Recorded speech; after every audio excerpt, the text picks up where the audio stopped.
Alguém não consegue parar de olhar a sua foto. Vou te dizer a inicial do nome dessa pessoa. Essa pessoa tem uma foto impressa sua. Ela pega essa foto todos os dias para ficar te olhando e te admirando. Se tem alguém que é muito apaixonado por você, tenha certeza que é essa pessoa. Ele ou ela, desde quando te viu pela primeira vez, sentiu que você seria a pessoa perfeita para ter um compromisso muito sério. Por mais que você nunca tenha dado a entender que poderia estar com essa pessoa em algum dia, ele ou ela nunca perdeu as esperanças que ele faria de tudo para conseguir ficar com você e assumir, assim, um relacionamento sério com você. A primeira letra do nome dessa pessoa começa com a mesma letra inicial que o seu segundo contato, quando você clica nessa setinha de compartilhar aqui do WhatsApp.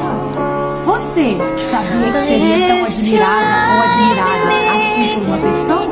Vem aqui e fala comigo.